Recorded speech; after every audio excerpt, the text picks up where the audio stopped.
What happens when a racist thug targets the wrong black woman and her dog, thinking they're powerless to fight back? This is the gripping story of a determined dog owner who refuses to let injustice stand after her beloved pet is brutally attacked. From a harrowing confrontation in the park to a high-stakes courtroom showdown, watch as justice is served and resilience triumphs over cruelty. You won't believe how it all unfolds. The sun hung low in the afternoon sky, casting golden light over the park as Nia Carter strolled with Max by her side. Max's tail wagged happily, his leash loose in her hand as they meandered along the winding path. The familiar scent of fresh grass mingled with the distant laughter of children playing, and for a moment, everything felt perfect. This walk was their daily ritual, a chance to unwind and forget about deadlines and responsibilities. Nia smiled as Max paused to sniff a patch of flowers,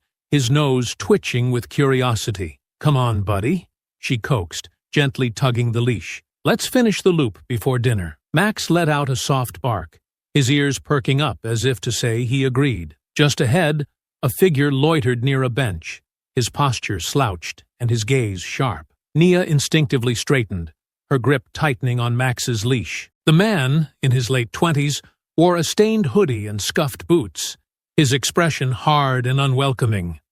As Nia approached, his eyes locked on her, his lips curling into a sneer. "Out for a stroll, huh?"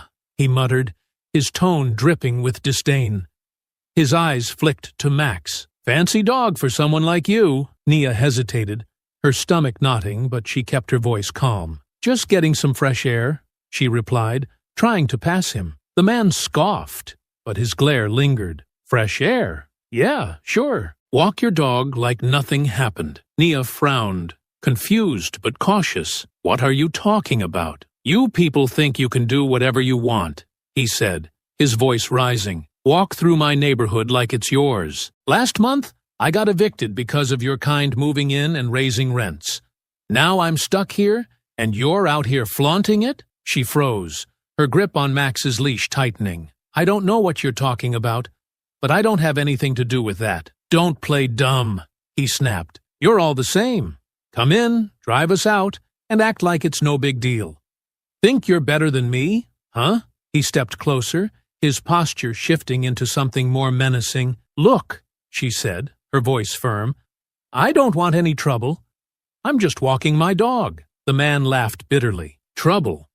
You're the one bringing trouble. You don't even belong here." His eyes flicked to Max, who growled softly, his ears flattening against his head. "And this mutt, look at him, acting all tough, just like his owner." "Let's just go, Max," Nia said, her heart racing as she tried to steer Max away. But the man stepped forward, blocking their path. "You think you can just walk away?" His tone grew harsher, his face twisting with anger. "Maybe it's time someone reminded you this isn't your park." His gaze dropped to Max. "And I know just how to start." Nia's breath caught as Jared shifted his weight, stepping closer. Max growled louder, his body tense at her side. The man's sneer deepened, his eyes narrowing as he spoke. "You know," Jared said, his voice dripping with menace, "you've got something I need. People like me, we don't get second chances.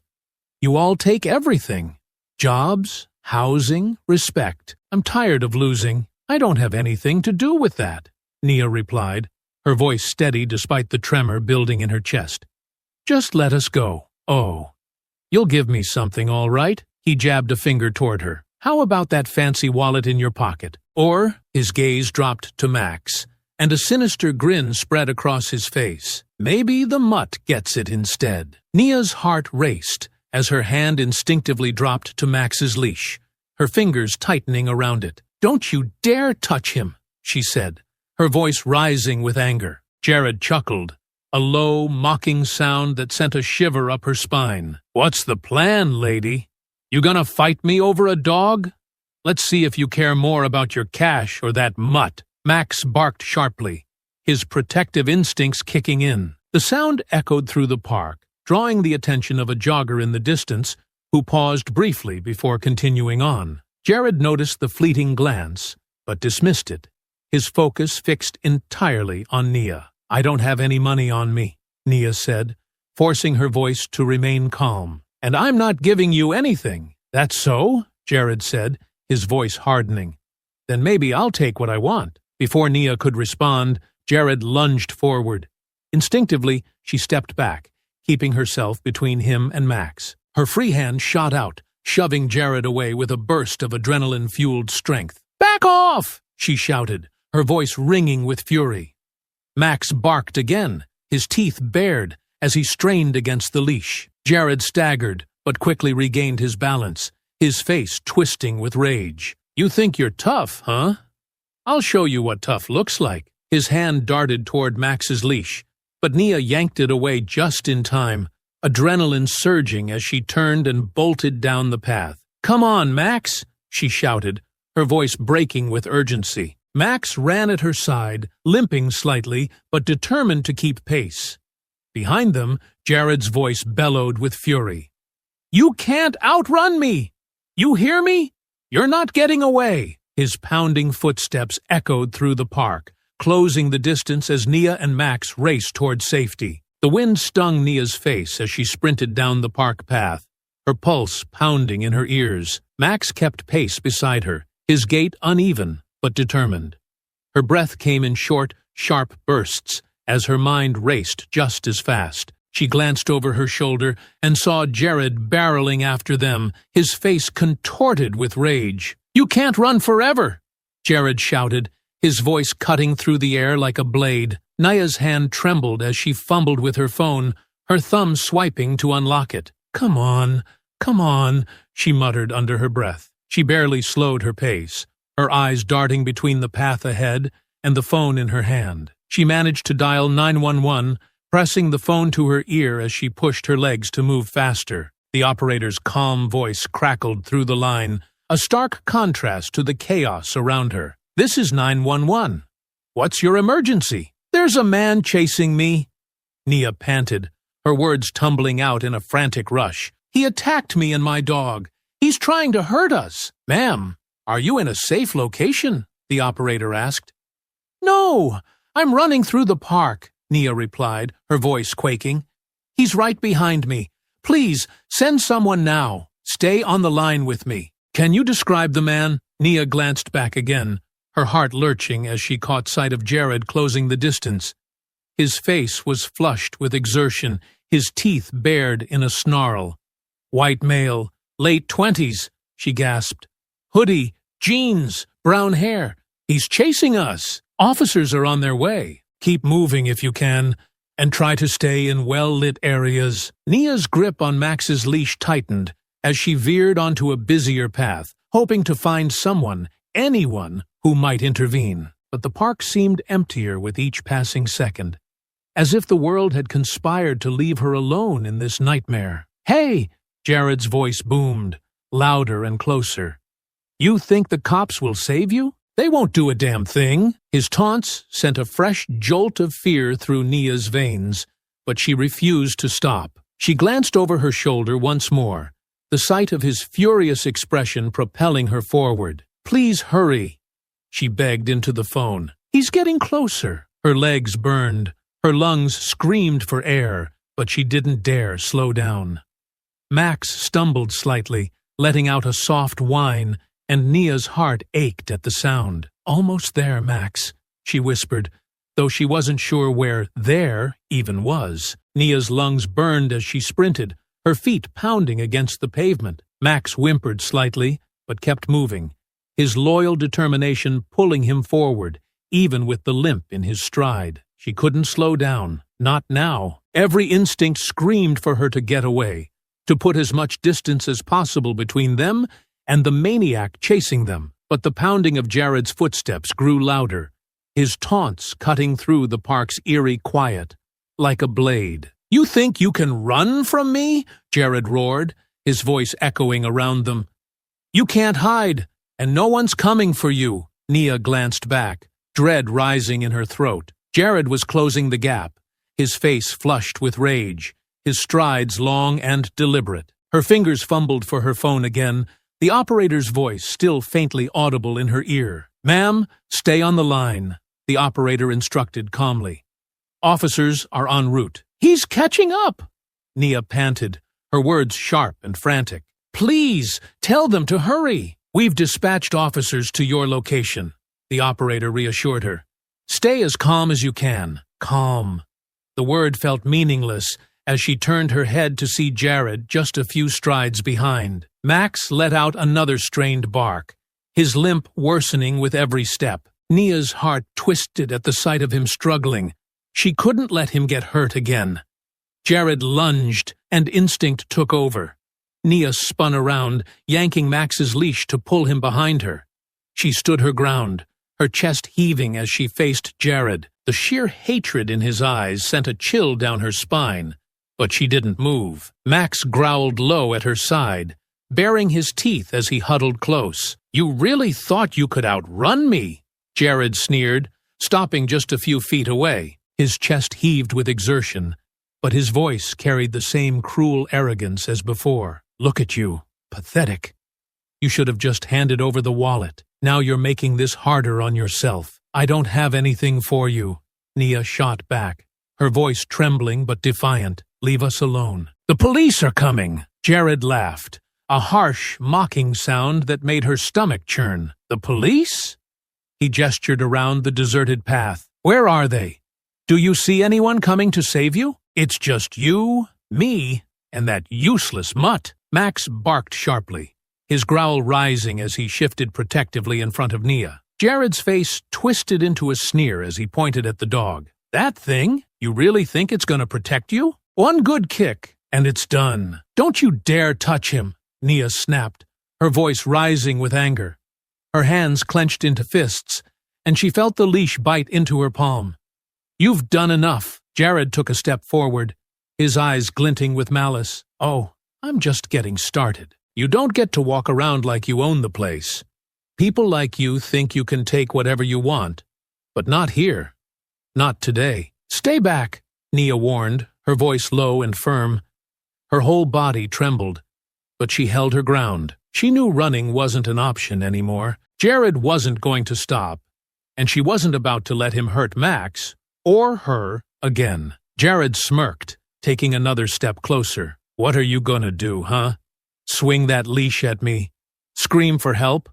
Go ahead. Let's see who's really in charge here. Max barked again, louder this time, the sound echoing with defiance. Jared flinched slightly, his bravado faltering for a split second before his sneer returned. He curled his hands into fists, his posture coiled and ready. Nia's breath steadied as she prepared herself. Her mind raced, weighing her options, but one thing was clear. She wasn't backing down. Not this time.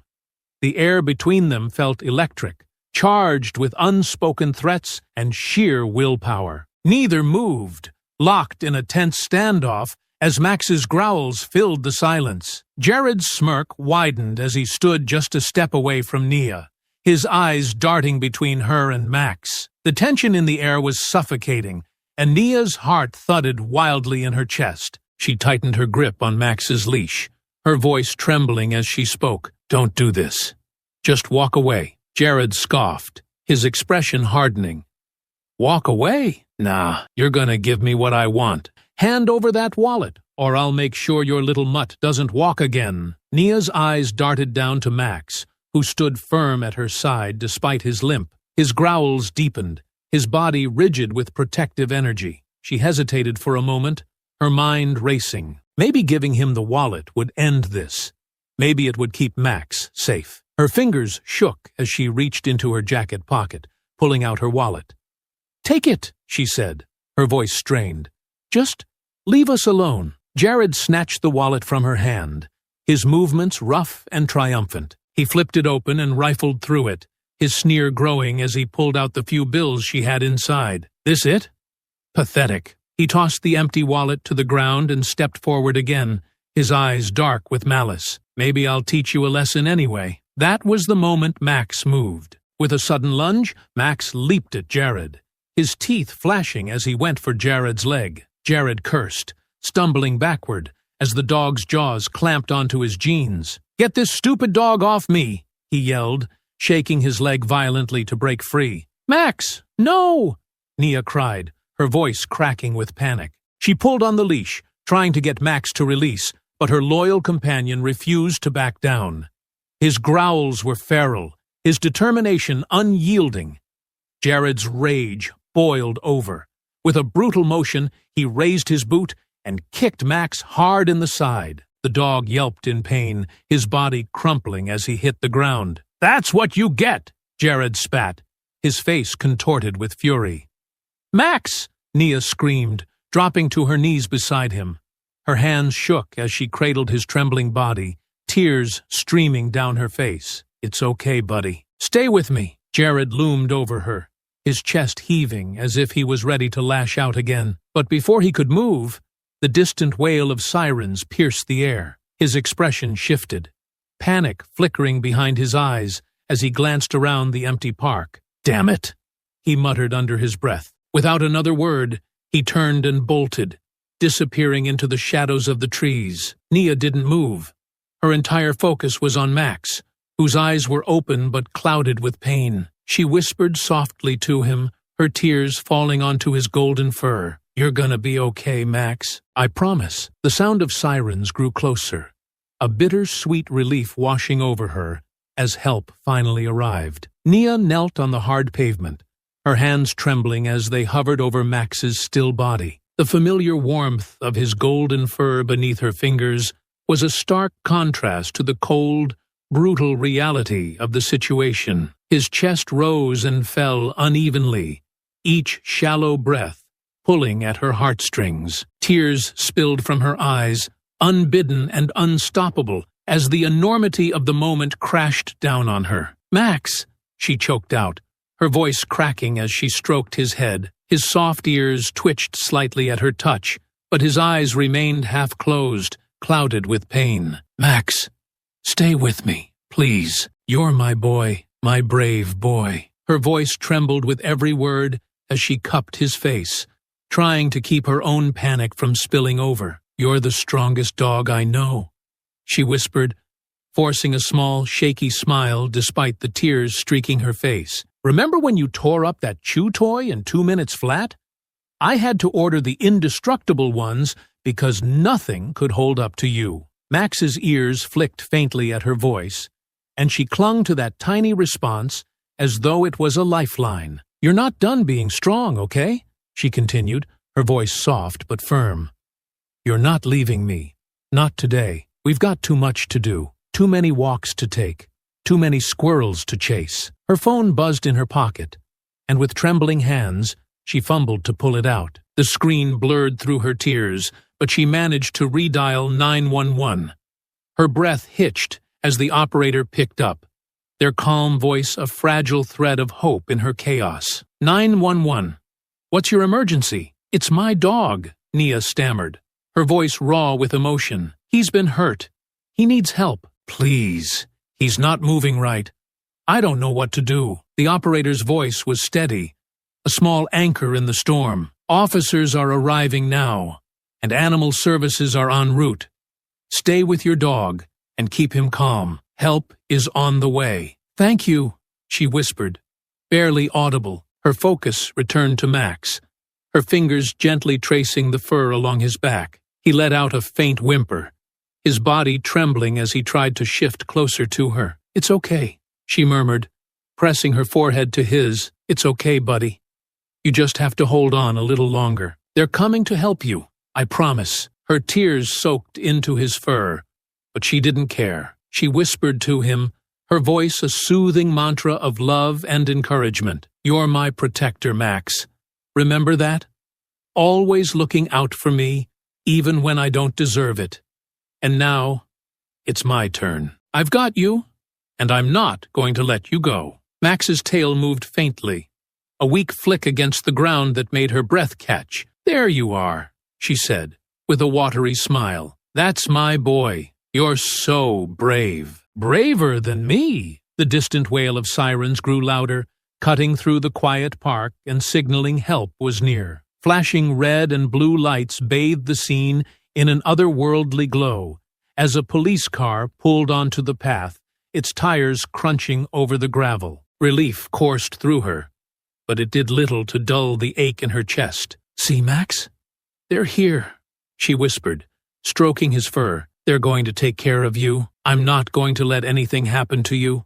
Okay?" An officer stepped out of the car, his face a mixture of urgency and concern. Behind him, an animal services van pulled up, its logo bright and stark in the park's dim light. Nia waved them over with one hand while keeping her other firmly on Max, grounding herself in the connection they shared. "We're going to get through this," she said, her voice steadier now, filled with quiet determination. "You and me, just like always." As the officer approached, she looked back at Max, her tears drying as a fierce resolve settled over her. This wasn't the end. Not for Max, not for her, and not for the man who had done this. Justice would come, but for now, her only focus was Max. "Ma'am, are you injured?" the officer asked, his voice calm but urgent. Nia shook her head quickly, her tears still flowing. "Not me. Him, my dog, Max. He's hurt. He's in so much pain." Her voice cracked, and she swallowed hard, trying to steady herself. "A man attacked us. He kicked him. Twice. He could barely keep up, and he didn't stop." The officer crouched down beside her, his expression softening as he glanced at Max. "We'll get him help, I promise," he said, pulling out his radio. "Animal Services is right behind me. They'll be here in a second. You said someone attacked you? Did they hurt you at all?" "No," Nia replied quickly, her voice rising in pitch. "He didn't touch me. But Max, he wouldn't stop kicking him. He was so angry, and She cut herself off, choking on the memory. "He ran when he heard the sirens." The officer nodded, his face tightening as he processed her words. "Did you get a good look at him? Can you describe him?" "Yes," she said, her tone sharpening with determination. "White, mid-20s, brown hair, wearing a hoodie. Gray, I think. Jeans, scuffed boots. Her voice wavered, the anger threatening to crack through her control. "He said he'd hurt Max unless I gave him my wallet. I tried to stop him, but when Max went after him, he kicked him so hard." She buried her face in her hands for a moment, trying to steady her breathing. The officer placed a hand on her shoulder, a brief but grounding gesture. "You did everything you could," he said softly, "and you're here for him now. That matters." A van door slammed nearby, and a vet tech jogged over with a stretcher. Nia immediately moved aside, her hands shaking as she gestured to Max. "Please, help him," she pleaded, her voice breaking again. "He's everything to me." The vet tech knelt beside Max, her movements quick but gentle as she assessed his injuries. "He's a fighter," she said with a small smile, glancing at Nia. "We'll take good care of him." "Thank you," Nia whispered, her hands pressed to her chest as she watched them lift Max carefully onto the stretcher. His tail moved faintly again, and it was enough to bring fresh tears to her eyes. The officer stood as the vet tech carried Max to the van, then turned back to Nia. "We'll put out a description of the suspect and start looking for him right away," he said. "Do you want to file a report now, or do you need some time?" Nia's jaw tightened as she wiped at her tears. "No," she said firmly. "I'll do it now. That man isn't getting away with this." The officer nodded, pulling out a notepad. "All right, let's start at the beginning. You said he approached you in the park. What exactly did he say?" Nia took a shaky breath, glancing at the van where Max was being secured. "He was angry," she began, her voice steadier now. "He said people like me didn't belong here. He wanted my wallet and threatened to hurt Max if I didn't give it to him. And then he did." Her voice faltered, but the officer kept his gaze steady on her. "You did the right thing calling us. We're going to find him," he assured her. "And when we do, he'll face the consequences." Nia nodded slowly, her fists clenched at her sides. "Good," she said, her voice hardening.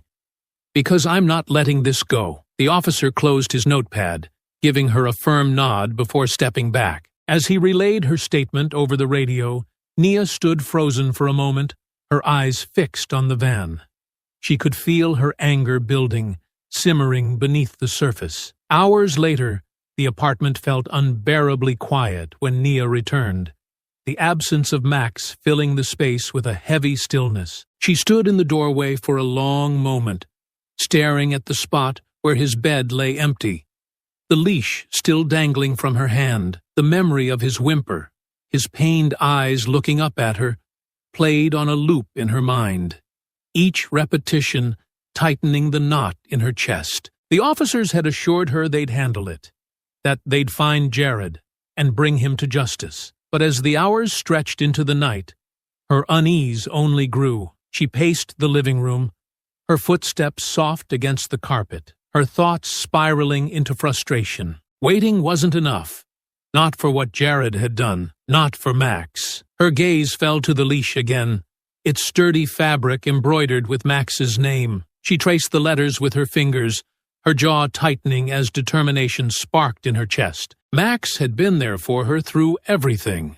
Her protector, her constant companion. Now, it was her turn to protect him, to make sure the man who hurt him didn't get away. She sat down on the edge of the couch, gripping her phone tightly as she scrolled through her contacts. The police had their process, but Nia had someone else in mind. Someone who didn't play by the rules. Her thumb hovered over the name for a moment before pressing it, the dial tone ringing in her ear like a drumbeat. "Hey," a deep, familiar voice answered. "What's going on, Nia?" "It's late, James," she said, her voice steady despite the storm inside her. "I need your help." The line went quiet for a moment before he spoke again, his tone cautious. "What kind of help?" "It's about Max," she said, the words spilling out. "A man attacked us, hurt him bad. The police are looking for him, but it's not enough. I need to find him, James. I need to make him pay." James sighed, the sound heavy with hesitation. "Nia, this sounds serious. Are you sure you want to do this?" "I've never been more sure of anything," she said, her voice sharpening with resolve. "He can't just walk away from this. He needs to know he messed with the wrong person." "All right," James said, his tone shifting to match hers. "Tell me everything. I'll help you." Nia let out a breath she hadn't realized she was holding, her grip on the phone loosening slightly. As she explained what had happened, the fire in her chest burned brighter. This wasn't just about revenge. It was about justice. For Max and for herself. The cafe was dimly lit, its usual hum of conversation and clinking cups muted at this late hour. Nia sat at a corner table, her hands wrapped tightly around a mug of untouched coffee. The steam curled into the air, unnoticed, as her mind raced through the events of the past few hours. The weight of Max's absence pressed heavily on her chest, and the simmering anger beneath her skin left her restless. Her gaze snapped toward the door every time it opened, and finally, James walked in. James moved with quiet purpose, his tall, broad-shouldered frame and sharp eyes cutting an imposing figure. He wore a leather jacket over a plain black t-shirt, but it was his demeanor that caught attention. Calm, measured, and slightly intimidating. A former Special Forces operative, James had seen and done more than Nia could imagine, but he rarely spoke about it. The quiet intensity he carried was more than enough to tell his story. He spotted her immediately, his concern evident as he approached and slid into the seat across from her. "You look like you've been through the ringer," he said, his voice low and steady. "Feels like it," Nia replied, her voice barely above a whisper. "Thanks for coming." "Of course." "What's going on?" he asked, leaning forward, his elbows resting on the table. Nia hesitated for a moment, her hands tightening around the mug. "It's Max," she said finally. "A man attacked us, hurt him badly. The police are looking for him, but it's not enough. I need your help." James studied her for a moment, his dark eyes narrowing. "You're asking me to track someone down?" "Yes," she said firmly. "I can't just sit here and wait while he gets away." James exhaled slowly, leaning back in his chair. "You know what you're asking me, right? This isn't just about finding someone. It's about making sure you're ready for what happens next. Do you know who this guy is? What he's capable of?" "I know enough," Nia replied, her voice sharp. "He's dangerous. He threatened me, hurt Max, and then ran like a coward. He can't get away with this." James nodded, his expression grim. "All right. Tell me everything.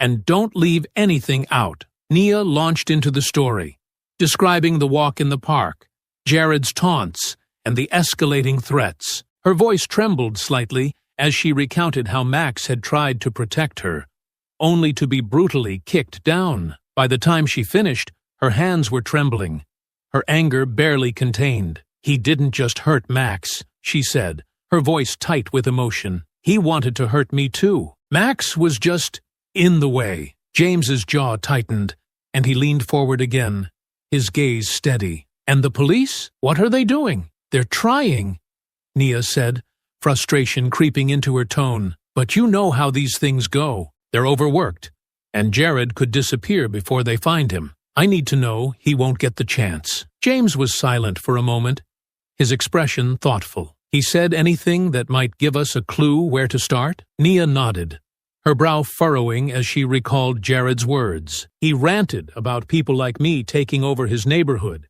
He was angry, bitter. He seemed like someone who feels the world owes him something, and now he's blaming everyone else." James tilted his head slightly, his sharp mind already working. "Sounds like a guy with a chip on his shoulder. He's probably not hiding too far from the places he knows best." "Can you help me?" Nia asked, her voice soft but resolute. "You have the skills to find him." James's lips quirked into a faint, humorless smile. "Special Forces wasn't exactly about tracking down petty thugs," he said, though his tone was light. "But yeah, I know how to find someone who doesn't want to be found." "Thank you," Nia said, relief flooding her voice. "I don't know what I'd do without you." "You'd figure it out," James replied with a faint grin. "But I'll make it easier for you. Here's the deal. We start with the places I know. Bars, run-down spots. Anywhere someone like him might go to blow off steam. But we have to be smart about this. If he gets wind that you're looking for him, he could skip town." "I'll do whatever it takes," Nia said, her resolve hardening. "He's not walking away from this." James leaned forward, his expression sharpening. "Then let's get started. I'll make some calls tonight and put out feelers. Tomorrow, we start looking. But Nia, if we do this, you need to stay focused. No losing your head. Understood?" "Understood," she said, her jaw tightening. "Let's make him pay." James stood, grabbing his keys. "Then let's go. The sooner we start, the better." As they left the cafe together, Nia felt a renewed sense of purpose. Jared had made a mistake when he hurt Max, and now she had someone in her corner who wouldn't let him slip through the cracks. Justice was coming, and she wouldn't stop until it was done. The city streets were quiet as Nia and James moved through them, the early morning hours cloaking everything in a soft gray haze. James drove with the kind of precise confidence that came from years of training, his hands steady on the wheel as his eyes flicked between the road and the mirrors. Nia sat beside him, her phone in her lap, and a tension in her chest that refused to ease. "So, here's the plan," James said, breaking the silence. His tone was clipped, professional, as though he were back on a mission. "We start with the places I know. Bars, spots where guys like him blow off steam. If he's local, someone will have seen him. We ask questions, subtly, and see who talks." Nia nodded, clutching Max's leash in her hands like a talisman. "And if no one talks?" James glanced at her, his gaze sharp. "Someone always talks. You just have to know how to ask." The car rolled to a stop outside a dingy bar tucked into a shadowy corner of the city. The neon sign above the door flickered weakly, casting uneven light onto the cracked sidewalk. James killed the engine and turned to her. "Stay close. Let me do most of the talking." "Got it," Nia said, her voice firmer than she felt. They stepped out of the car, the cool air biting against Nia's skin. James led the way, his posture relaxed but purposeful. Inside, the bar smelled of stale beer and cigarette smoke, the kind of place where anonymity was the only rule. A few patrons sat hunched over their drinks, and a surly bartender wiped down the counter with slow, deliberate movements. James approached the bar, nodding once at the bartender. "Looking for someone," he said, sliding a $50 bill across the counter. "Mid-20s, brown hair, gray hoodie. Name's Jared. Seen him?" The bartender paused, his eyes flicking to the bill before narrowing at James. "What's it to you?" James leaned in slightly, his voice low and firm. Just need to talk to him. He caused some trouble for a friend of mine, and I'd rather settle it quietly. The bartender snorted, but pocketed the money. Saw someone like that a couple of nights ago. Loud, drunk, mouthing off about people moving into his neighborhood. Fits your description. Where'd he go? James pressed. Don't know. Said something about crashing with a buddy. Guy named Mike, I think. Lives in the old industrial district. James nodded, straightening. Appreciate it. They left the bar quickly, and as they stepped back into the cold air, Nia turned to him, her brow furrowed. Do you really think this Mike guy will know where he is? It's a lead, James said, unlocking the car. And when you're tracking someone, you follow every lead. As they drove toward the industrial district, Nia felt her anxiety start to morph into determination. The thought of Jared hiding, thinking he was untouchable, only strengthened her resolve. When we find him, she said, her voice quiet but firm, I want to be the one to confront him. James glanced at her, his expression unreadable. You'll get your chance, he said. But you have to stay calm. If you lose control, he'll use it against you. I won't lose control, Nia said, gripping the leash tighter. Not this time. James nodded, and silence filled the car once more. Outside, the city began to wake. But for Nia, the world had narrowed to one singular goal, finding Jared and making sure he answered for what he'd done. The industrial district was a maze of crumbling warehouses and graffiti-streaked walls. The early morning light filtered through gaps in the buildings, casting long shadows across the uneven streets. James parked the car at the edge of the district, his eyes scanning the surroundings with the practiced precision of someone who had trained for situations like this. This is the kind of place where people disappear, James muttered as he stepped out of the car. Stay sharp. Nia followed, her steps measured but purposeful. She clutched Max's leash in her pocket, its familiar texture grounding her as her nerves hummed with anticipation. The thought of Jared hiding in this labyrinth of decay, smug and untouchable, only fueled her determination. James gestured toward a cluster of run-down buildings. If this Mike guy is here, he'll be in one of these spots. We'll split up, circle around, look for signs of movement. But keep your distance. If you see anything, call me immediately. Nia hesitated. Are you sure splitting up is a good idea? James gave her a steady look. I'll be close. This is just faster. Trust me. She nodded reluctantly, and they moved in opposite directions, weaving through the alleys and peering into darkened doorways. The air smelled faintly of oil and rust, the silence punctuated by the distant clatter of shifting metal. Nia's pulse quickened as she rounded a corner and spotted a man slumped against the wall, a cigarette dangling from his lips.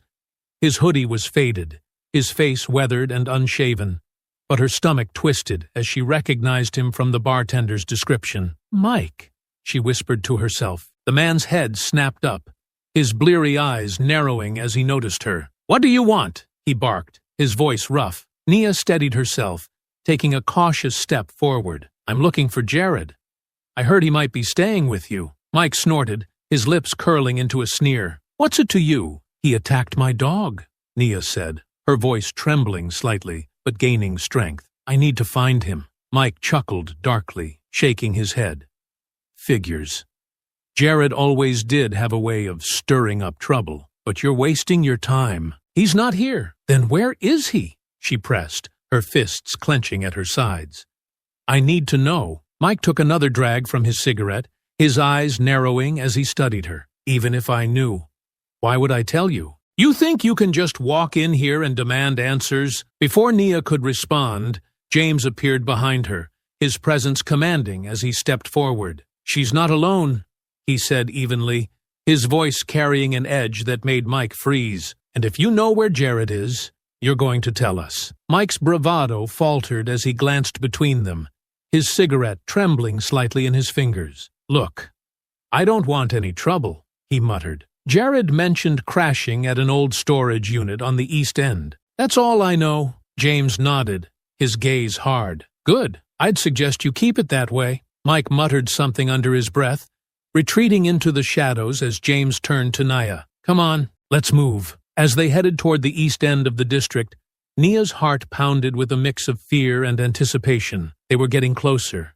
She could feel it, and with every step, her resolve hardened. Jared wasn't going to get away. Not this time. The storage units loomed ahead. A cluster of rusted, weather-beaten structures surrounded by overgrown weeds and broken pavement. The air was damp and heavy, carrying the faint metallic tang of decay. Nia followed James closely, her pulse hammering in her ears as they approached the units. The silence felt oppressive, broken only by the crunch of gravel under their feet. James held up a hand, signaling her to stop. "Stay back for now," he said in a low voice. "I'll check the area first." Nia frowned but nodded, watching as James moved forward with a quiet precision that reminded her of the training he rarely talked about. He scanned the row of units, his sharp eyes flicking from door to door, looking for any sign of recent activity. After a moment, he motioned her to follow. "There," he whispered, pointing to one of the units. The padlock on the door hung loose, as though hastily secured. A faint scuff mark in the dirt near the entrance caught his attention, and he crouched down to examine it. "He's been here recently," James said, his voice barely audible. "The door's not locked properly, and those marks look fresh." Nia's heart raced as she stepped closer, her body trembling with anticipation. "So what do we do now?" James straightened, his expression calm but intense. "We go in, but carefully.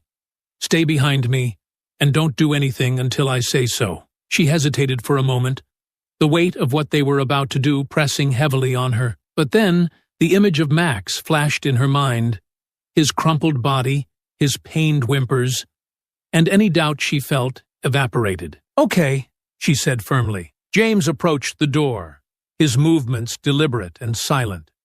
He tested the handle and with a sharp motion pushed it open. The creak of the hinges echoed in the stillness, and he stepped inside, scanning the dimly lit space. The unit was cluttered with old furniture and discarded junk, but it was the figure slouched on a mattress in the corner that drew their attention. Jared.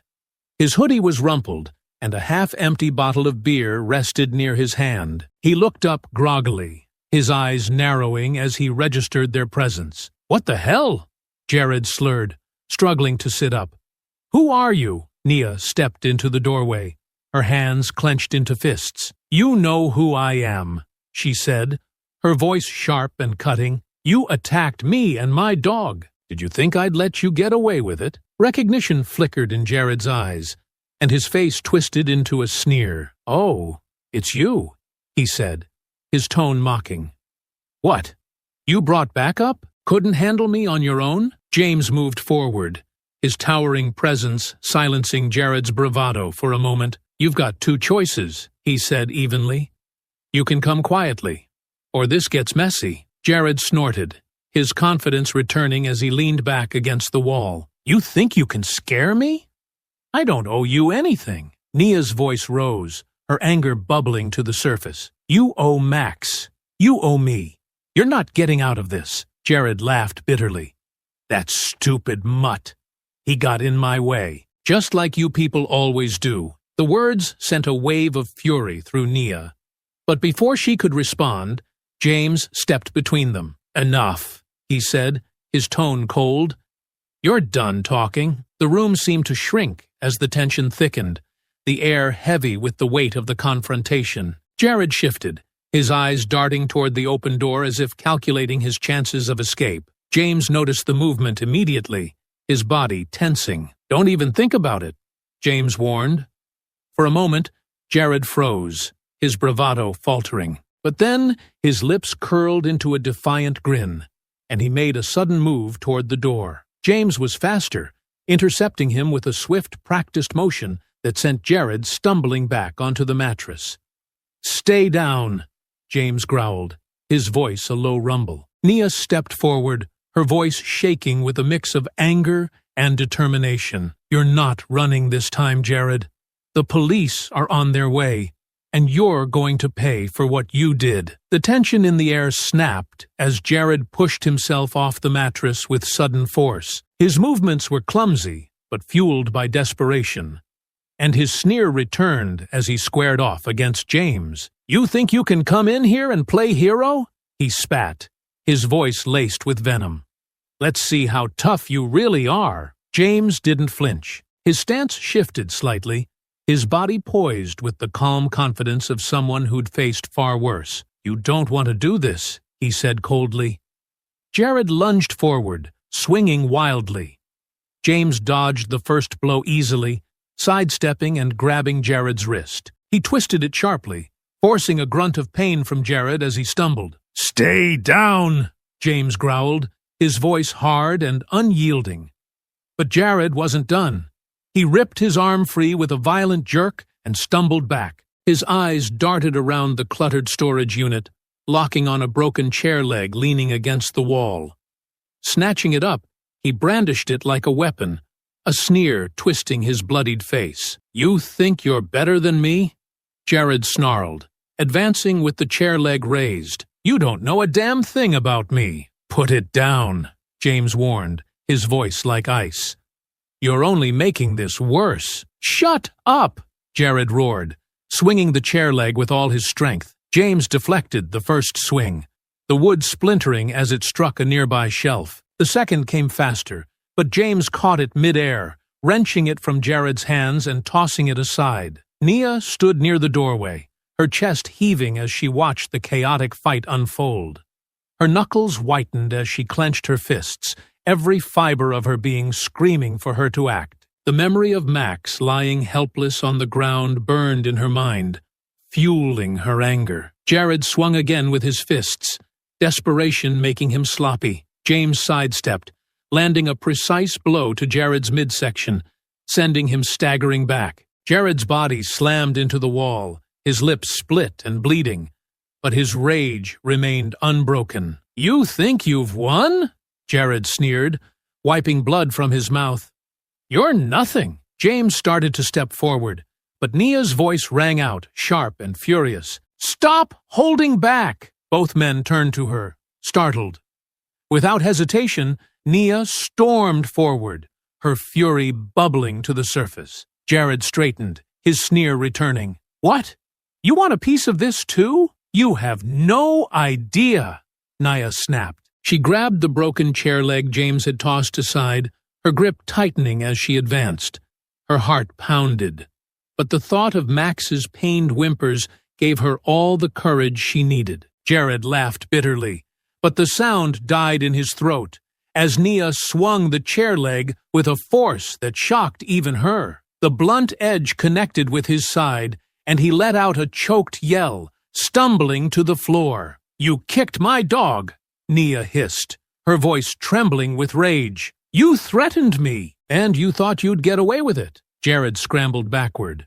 But Nia didn't let up. She threw the chair leg aside and grabbed his hoodie, pulling him halfway up before shoving him back down with all her strength. "You don't get to hurt Max and walk away," she spat, her fists shaking. James moved beside her, placing a steadying hand on her shoulder. "Nia, that's enough," he said softly, his voice grounding her. "He's done." The sound of sirens filled the air, growing louder as red and blue lights began to dance across the walls. Nia's chest heaved as she looked down at Jared, his defiant sneer replaced by fear and exhaustion. "You thought you could hurt us," she said, her voice steel-edged. "But you were wrong." James hauled Jared to his feet, locking his arms behind his back. "You're finished," he said, his tone calm but deadly serious. Jared squirmed, but the fight had left him. As the police stormed into the storage unit, Nia stepped back, her hands shaking but her resolve unbroken. Justice was here, and she had played her part. The wail of sirens grew deafening as the police cars screeched to a halt outside the storage unit. Flashing red and blue lights bathed the walls in an eerie glow, illuminating the tense scene within. Nia took a step back, her chest heaving as she tried to steady her breathing. James still held Jared firmly, pinning his arms behind his back as the man struggled weakly. Two officers burst into the unit, their hands on their holsters. Their sharp eyes took in the disarray, the broken chair leg, the toppled furniture, and Jared's bloodied face. One of the officers stepped forward, his gaze locking on James. "Drop him. Hands where I can see them." James nodded calmly and released Jared, raising his hands in a non-threatening gesture. "He's the one you're looking for," James said evenly, gesturing toward Jared. "Jared Owens. He assaulted her," he motioned to Nia, "and her dog." Jared stumbled forward, holding his ribs with one hand, his expression a mix of fury and fear. "They attacked me!" he shouted hoarsely, trying to straighten. "This is a setup. I didn't do anything." The officer raised an eyebrow, unimpressed. "You want to save it for the station? Or should I start listing the charges right now?" Nia stepped forward, her voice steady despite the fire burning in her chest. "He kicked my dog, twice. He threatened me, stole from me, and ran when the police showed up. He deserves everything coming to him." The officer nodded at her, his tone softening. "We'll take your statement, ma'am. You did the right thing calling us." The second officer approached Jared, pulling handcuffs from his belt. Jared's bravado cracked as the metal cuffs clicked around his wrists. "You're making a mistake," he spat, his voice rising. "This isn't over." The officer tightened the cuffs and patted Jared down before hauling him toward the door. "It is over," he said flatly. "You're under arrest for assault, theft, and animal cruelty. Anything you say can and will be used against you in a court of law." As Jared was dragged outside, his protests faded into the hum of activity around them. Another officer approached Nia, holding a small notepad. "Ma'am, we'll need you to come to the station and provide a full statement. Can you do that?" "Yes," Nia said firmly, wiping her hands on her jeans. Her voice was steady now, a reflection of the resolve she felt. "I want to make sure he doesn't hurt anyone else." James stepped beside her, his hand resting lightly on her shoulder. "We'll go together," he said. "You're not doing this alone," the officer nodded. "Good. We'll also need the medical records for your dog to complete the report. Animal Services will coordinate with us." Nia's throat tightened at the mention of Max, but she nodded quickly. "I'll get everything you need." As they stepped outside, the weight of the night seemed to settle over her. The storage unit felt a world away now, and the sight of Jared being pushed into the back of a squad car brought a flicker of satisfaction. He glared at her through the window, but she met his gaze with steel in her eyes. She wasn't afraid of him anymore. As the police cars pulled away, James turned to her. "You did it, Nia. He's in custody. This is just the beginning," she said, her voice resolute. "He needs to face real consequences, for Max and for everyone he's hurt." James nodded. "Then we'll see it through, every step of the way." The two of them stood in the quiet aftermath, the flashing lights receding into the distance. Nia clenched her fists, the fire in her chest now focused into a clear, unshakable purpose. Jared might have thought he was untouchable, but he was about to learn just how wrong he'd been. The flashing red and blue lights of the police cars faded into the distance as Nia and James stood in the empty lot, the weight of the night pressing heavily on them. The officers had left with Jared in custody, and for the first time since the attack, Nia felt a small sense of relief.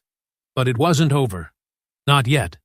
She still needed to give her statement at the station to ensure Jared couldn't slip through the cracks. James glanced at her, his voice breaking the silence. "The station's waiting for us. You ready?" Nia hesitated, her fingers tightening around Max's leash. "Not yet," she said softly. "I need to see Max first. I need to know he's okay." James studied her for a moment before nodding. "I'll take you to the hospital first. The statement can wait a little longer." They climbed into the car, the hum of the engine filling the quiet, as they drove through the city streets. The animal hospital wasn't far, but every minute felt stretched thin as Nia's thoughts spiraled. She replayed the confrontation, Jared's taunts, and Max's pained yelp over and over in her mind. The leash in her hands felt like an anchor, grounding her to the memory of him. When they arrived, James parked by the entrance and gave her a reassuring look. "Take your time," he said. "I'll be right here." Nia nodded and stepped into the hospital, the fluorescent lights and antiseptic smell immediately enveloping her. The receptionist at the front desk offered a sympathetic smile. "He's resting in room 3. Dr. Patel is waiting for you." "Thank you," Nia said, her voice soft but steady. She made her way down the corridor, each step heavier than the last.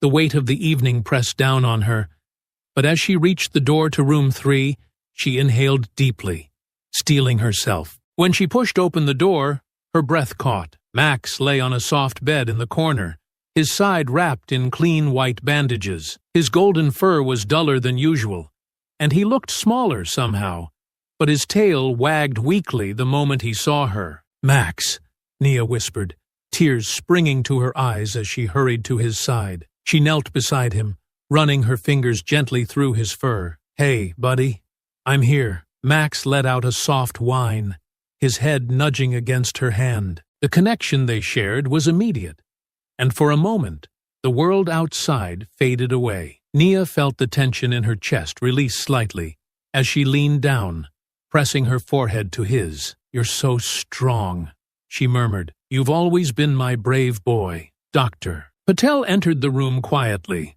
her kind eyes scanning the scene before speaking. "He's stable and doing well, considering what he's been through. The bruising on his ribs is severe, but there's no internal damage. He'll need rest, but I'm optimistic about his recovery." Nia looked up, relief flooding her face. "Thank you. I was so scared." "I know," Dr. Patel said gently, "but you got him here in time. He's lucky to have you." Nia turned her attention back to Max, her fingers brushing over his bandages. "No," she said softly. "I'm the lucky one." Max's tail wagged a little harder, and she laughed through her tears, her voice trembling. "See? Even after everything, you're still wagging that tail. You're incredible." Dr. Patel gave her a reassuring smile. "Spend as much time as you need with him. Just keep his movements minimal for now. He needs rest." "Thank you," Nia said again, her voice full of gratitude. She sat with Max for a few more minutes, stroking his fur and whispering softly to him. She told him about Jared's arrest, about how he wouldn't hurt anyone else again. Max's eyes seemed to brighten slightly, and she liked to believe he understood. Finally, James appeared in the doorway, his presence quiet but grounding. "You ready?" he asked, his voice low. Nia nodded, wiping her eyes and pressing a gentle kiss to Max's head. "I'll be back soon," she promised him. "You just focus on getting better, okay?" Max gave her hand a soft lick, and it was all the reassurance she needed. As she stood, she felt a renewed sense of determination settle over her. Jared might have hurt Max, but he hadn't broken him, and now it was her turn to make sure Jared paid for every ounce of pain he'd caused. As she exited the hospital and climbed back into James's car, she let out a slow breath. James started the engine, glancing at her. "How's he doing?" "He's going to be okay," Nia said, her voice resolute. "He's stronger than I could have imagined." James nodded, pulling onto the street. "Good. Now, let's make sure Jared doesn't have any way out of this." Nia tightened her grip on the leash, the memory of Max's wagging tail fresh in her mind. "Let's make sure of it." The city lights streaked past as they headed toward the station, Nia bracing herself for the next step in her fight for justice. The station was cold and sterile, the harsh fluorescent lights casting a clinical glow over the gray walls and worn linoleum floor. Nia sat in a hard plastic chair, the leash still clutched tightly in her hand. A reminder of Max's resilience. James stood nearby, leaning casually against the wall, but his sharp eyes scanned the room, always assessing. An officer approached with a clipboard, his expression professional but kind. "Miss Carter, we're ready to take your statement now." Nia nodded, rising to her feet. "I'm ready." The officer led her down a narrow hallway to a small interview room. The walls were bare, save for a clock ticking steadily above the door. A recording device sat in the center of the table, its red light blinking softly. "This is just standard procedure," the officer explained, gesturing for her to take a seat. "We'll go over everything you remember, step by step." Nia sat down, folding her hands in her lap to steady herself. "I want to make sure he doesn't get away with this," she said firmly. "I'll tell you everything." The officer nodded, turning on the recording device. "Let's start from the beginning. Walk me through what happened in the park." Nia recounted the events with as much detail as she could, her voice steady despite the emotional weight of the memories.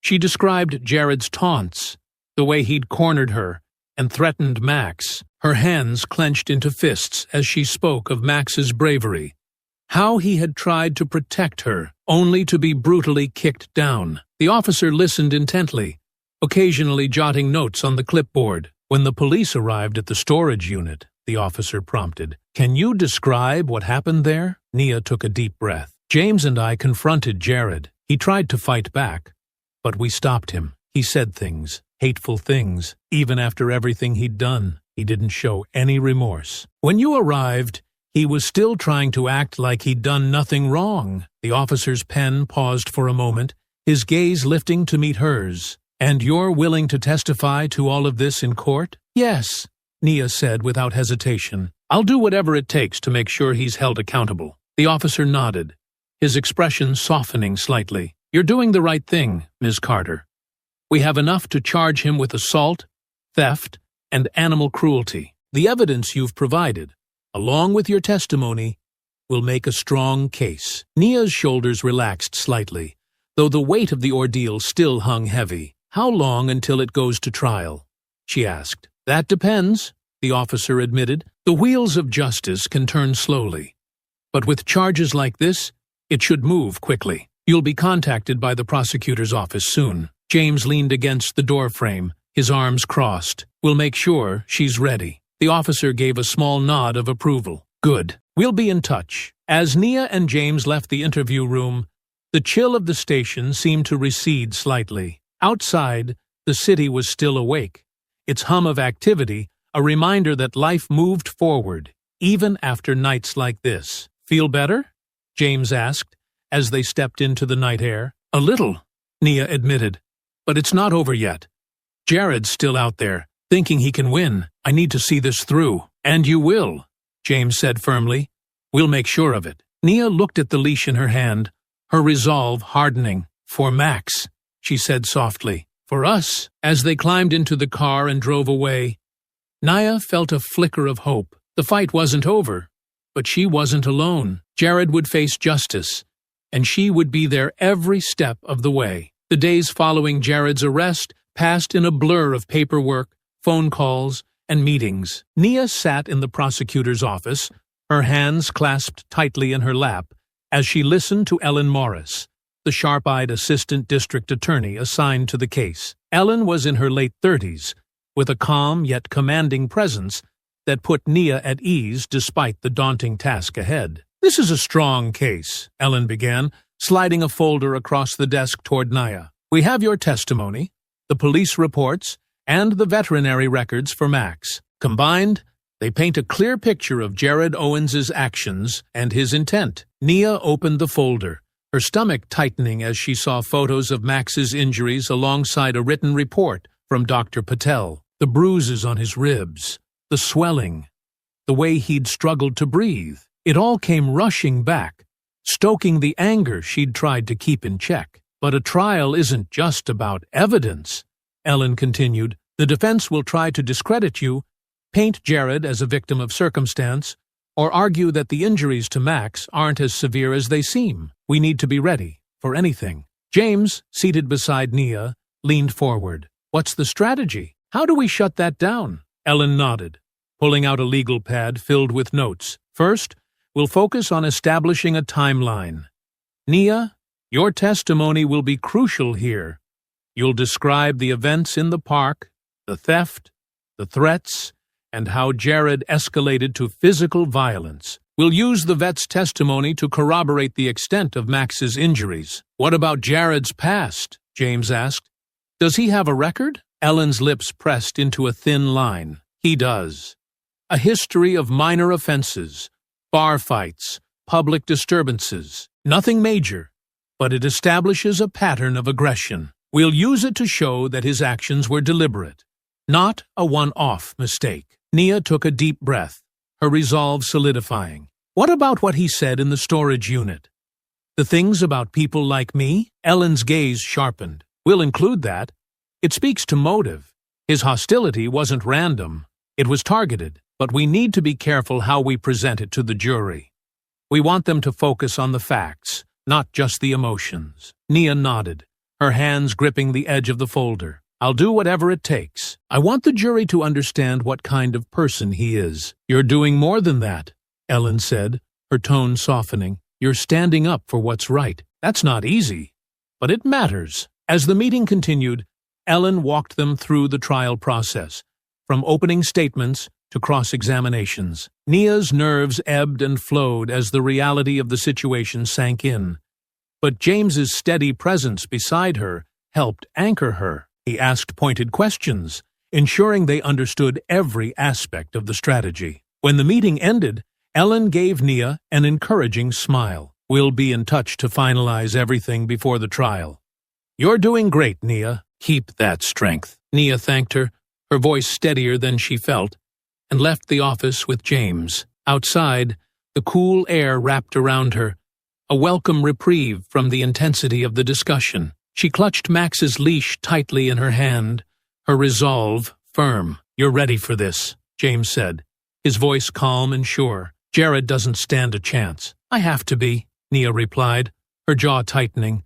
For Max, for myself, for anyone he thought he could hurt. As they walked toward the car, Nia felt a sense of purpose solidify within her. The trial was coming, and she would be ready. Jared had underestimated her before, but he wouldn't do so again. The courtroom was a stark contrast to the chaos Nia had endured in the days following the attack. Its polished wooden benches and high ceilings seemed designed to exude order, but the tension in the air was palpable. Nia sat at the prosecution's table, her hands resting on Max's leash, which she had brought with her for strength. James sat behind her in the gallery, his quiet presence a constant reassurance. Ellen Morris stood at the front of the courtroom, her voice clear and confident as she delivered the opening statement. Ladies and gentlemen of the jury, this case is about accountability. On that fateful evening, Jared Owens didn't just hurt a dog, he attacked trust,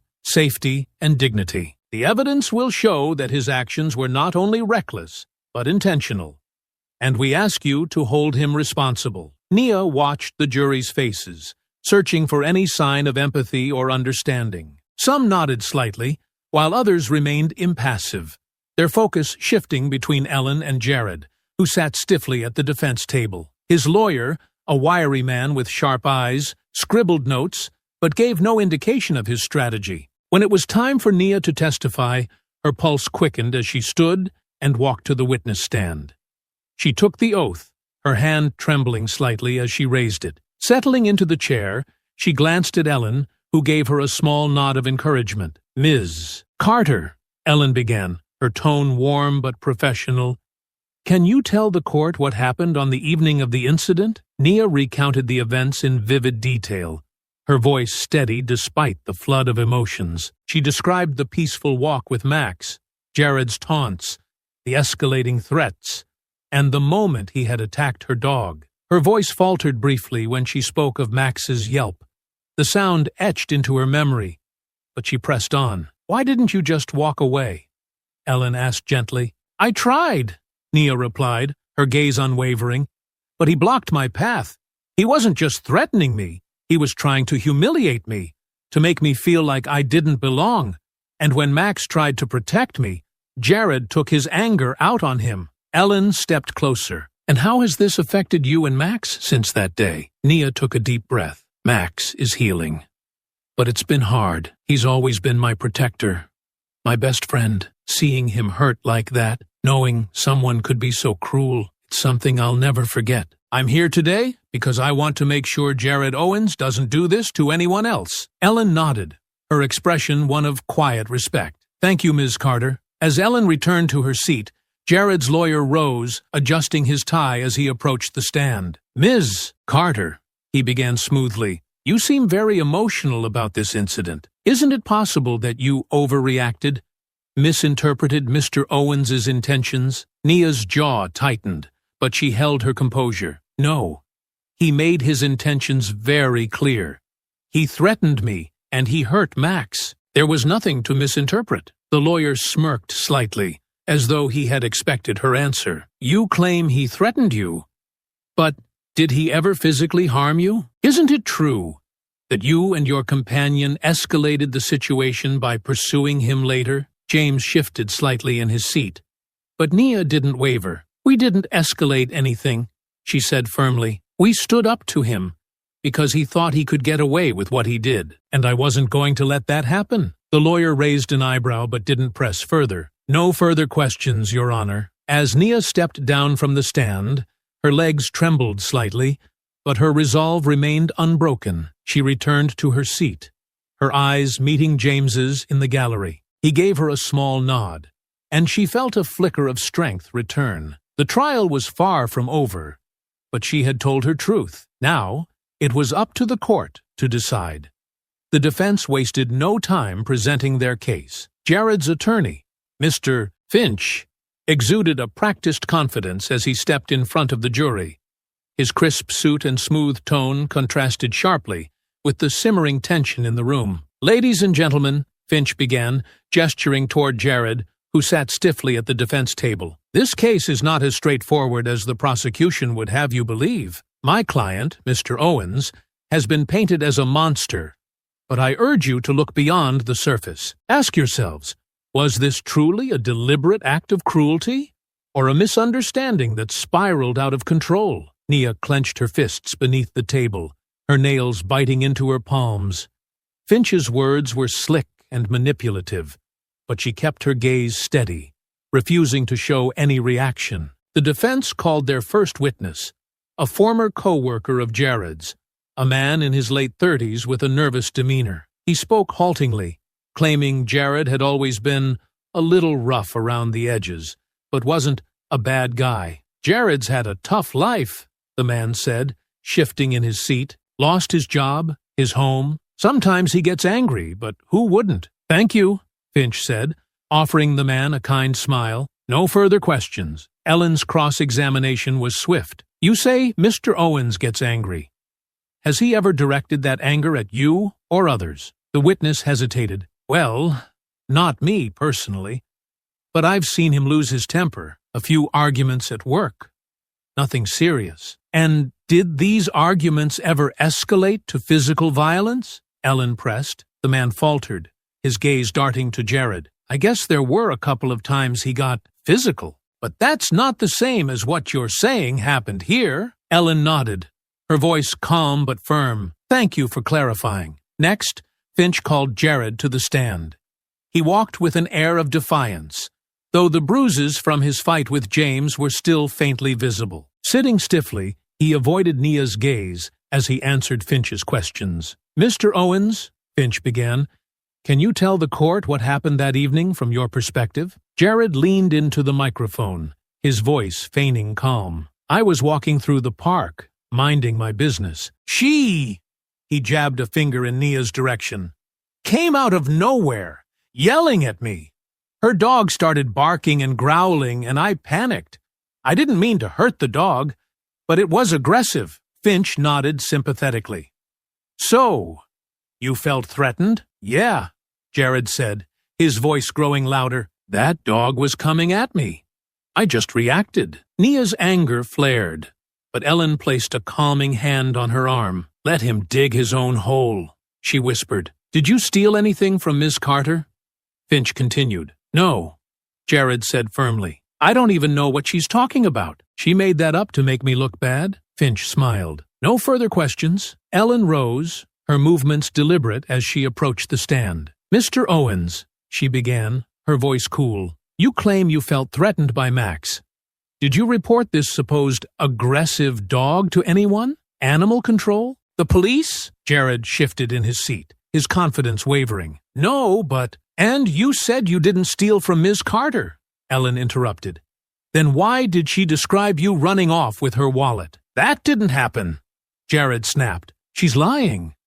Ellen raised an eyebrow, her expression sharp. "And yet, the police recovered her wallet from your storage unit. Care to explain how it got there?" Jared's mouth opened and closed, his face reddening. I don't know. Maybe she planted it." A murmur rippled through the courtroom, and the judge's gavel rapped sharply. "Order." Ellen stepped closer, her voice cutting. "So, according to you, Ms. Carter is a liar, her dog is aggressive, and the police evidence is fabricated?" "Convenient," Jared glared at her, but said nothing. Ellen turned to the jury, her expression calm but pointed. "No further questions, Your Honor." As Jared returned to his seat, his earlier bravado cracked and exposed. Nia felt a flicker of satisfaction. He was unraveling. But the trial wasn't over yet, and the stakes were too high to celebrate early. The final day of the trial arrived, and the courtroom was electric with tension. Every seat in the gallery was filled, the soft murmur of spectators barely masking the gravity of what was about to happen. Nia sat at the prosecution's table, her hands resting on Max's leash. She didn't take her eyes off Ellen Morris, who stood confidently in front of the jury, ready to deliver her closing argument. "Ladies and gentlemen," Ellen began, her voice steady and clear, "this case is about responsibility. Jared Owens made a series of deliberate choices on the evening in question. He chose to approach Ms. Carter and her dog. He chose to threaten her, to harm her dog, and to steal from her. These actions were not accidental. They were deliberate, malicious, and entirely avoidable." Ellen paced slowly, her gaze sweeping across the jury. "The defense would have you believe this was all a misunderstanding, that Mr. Owens acted out of fear. But let's consider the facts. Ms. Carter's testimony was consistent, detailed, and corroborated by physical evidence. The stolen wallet recovered from the defendant's possession. Dr. Patel's records confirm the severity of Max's injuries, which were not the result of a simple misstep, but a deliberate act of cruelty." Ellen stopped, her eyes locking on the jury. "And then there are Mr. Owens's own words. His hostility, his lack of remorse, his refusal to take accountability. This isn't about an overreaction. It's about a pattern of behavior, a pattern that led to this violent act." She gestured toward Nia, her voice softening slightly. "Ms. Carter came here not for revenge, but for justice. She has shown courage and resolve in standing up for herself and her dog, ensuring that someone who thinks they can act with impunity is held accountable. We ask you to do the same." Ellen returned to the prosecution's table, her steps measured. "This is your chance to send a message, to show that actions like Mr. Owens's have consequences. I trust you'll do the right thing." The jury's expressions were unreadable, but Nia felt a flicker of hope as Ellen sat down beside her. "You did amazing," Nia whispered. Ellen gave her a small smile. "Now, we wait." Finch stood next, adjusting his tie as he approached the jury. His tone was smooth, almost conversational. "Ladies and gentlemen, we've heard a lot of emotional testimony over the past few days, and while my heart goes out to Ms. Carter and her dog, I urge you to consider the possibility that emotions have clouded this case." He gestured toward Jared, who sat rigidly at the defense table. "Mr. Owens has admitted to making mistakes. He's not perfect, but who among us is? The prosecution wants you to believe he's some kind of monster, but the evidence shows otherwise. There's reasonable doubt here. Doubt about his intent, doubt about the events as described by Ms. Carter, and doubt about whether this was truly a crime or an unfortunate misunderstanding." Finch's closing argument was smooth, but Nia couldn't shake the hollowness of his words. She glanced at the jury, trying to gauge their reactions, but their faces remained neutral. When Finch returned to his seat, the judge instructed the jury to deliberate. Nia's stomach churned as they filed out of the courtroom, their expressions giving nothing away. James leaned forward from the gallery, his voice low. "You did everything you could. Now it's up to them." Nia nodded, gripping the leash tightly. "I just want him to pay for what he did." As the courtroom emptied, the tension in the air grew heavier. The waiting would be excruciating, but Nia reminded herself that she had done her part. Now, all she could do was hope. The courtroom was silent as the jury filed back in, their expressions still unreadable. Nia's heart pounded in her chest, her fingers clutching Max's leash so tightly that her knuckles turned white. James sat behind her, his steady presence grounding her as the judge called for order. "Has the jury reached a verdict?" the judge asked, his tone formal and measured. A middle-aged woman in the front row of the jury stood, holding a folded piece of paper in her hand. "We have, Your Honor." Nia held her breath, her gaze locked on the woman as she unfolded the paper and began to read. "In the case of Jared Owens, we find the defendant guilty on all counts: assault, theft, and animal cruelty." A wave of relief crashed over Nia, and she exhaled shakily. Her grip on Max's leash loosened as her shoulders relaxed for the first time in days. Jared, however, erupted from his seat, his face red with fury. "This is bull!" he shouted, his voice echoing through the courtroom. "You're all against me! This isn't justice!" The judge's gavel rapped sharply, silencing him. "Mr. Owens, sit down, or you will be removed from the courtroom." Jared slumped back into his chair, muttering under his breath. Nia refused to look at him, her focus remaining on the judge as he turned his attention to the sentencing. "Mr. Owens," the judge began, his tone stern, "your actions were deliberate, malicious, and without provocation.